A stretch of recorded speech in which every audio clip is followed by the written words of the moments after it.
not confounded, but I am a worm and no man, a reproach of men and despised of the people. Who's a reproach, despised of the people? That's Jesus. Is Jesus being called a worm here? Anybody? Yes, I'll tell you why. This is great stuff. The word worm here is a Hebrew word for a specific kind of worm. The worm is a tola or a tolit, as this is pronounced.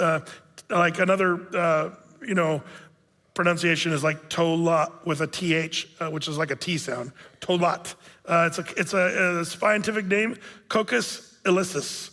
Worm, but it's also the same word they use for scarlet in the Bible.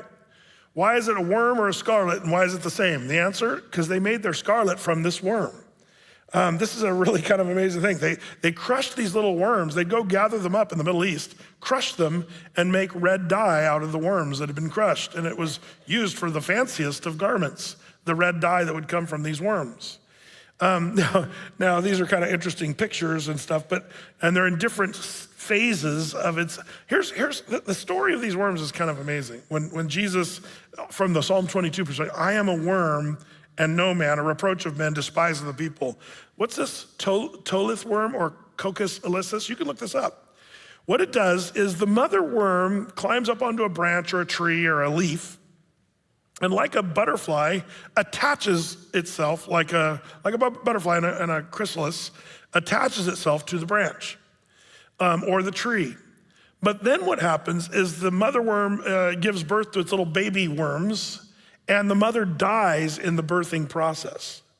And while it's in its chrysalis form, that's when it forms the bright redness that comes from this.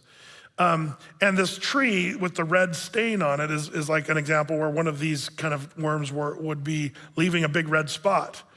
But what's interesting, the little baby worms would survive by eating the body of the mother worm that was hanging on the tree. And by eating the body, they would survive, and then they would crawl off and do their worm thing. But meanwhile, there would be a red spot left on the tree where the chrysalis was, where the mother worm gave her life for its little children worms. And then after being red for a season, eventually the redness would turn into this white flaky substance. And then in a certain time of the year, the redness would fall off the tree and fall like white as snow down to the ground. It's this amazing story of the Coccus ilicis worm. In a sense, this Psalm of the Cross is talking about Jesus is being pictured by the way, remember how, Romans says all of creation really speaks of his glory.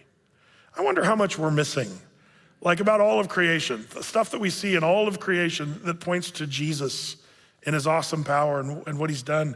But I believe this scarlet worm, though your sins be as tolit, they'll be as white as snow. Like that's an amazing thing that the worm is just that. I think it's an amazing picture.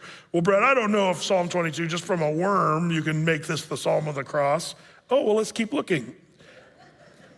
Tell me, what's this about?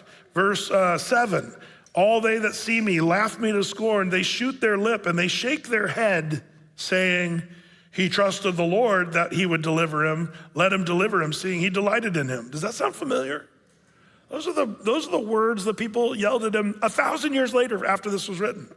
And look at verse 14. I'm skipping through a bunch of really good stuff. I hate to do that, but verse 14. I am poured out like water. What came out of his side when he was speared? Blood and water. I'm poured out like water. All my bones are out of joint. One of the repercussions of a crucifixion is bones would be popped out of socket, especially in your shoulders and perhaps your hips. My heart is like wax. It is melted in the midst of my bowels. Do you remember the discussion of how Jesus died? We read the coroner's report a couple Sundays ago, and it very much fits this description that we just gave. Crucifixion causes your bones to pop out of joint, and his heart literally burst and was mixed with his bowels. Same exact thing. Verse 15, my strength is dried up like a potsherd. My tongue cleaveth to my jaws. Thou hast brought me into the dust of death. For dogs, by the way, the word dogs is a word for Gentiles in the Old Testament.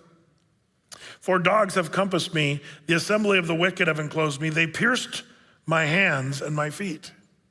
This is the Psalm of the Cross. Are we convinced yet? I mean, this is pretty important.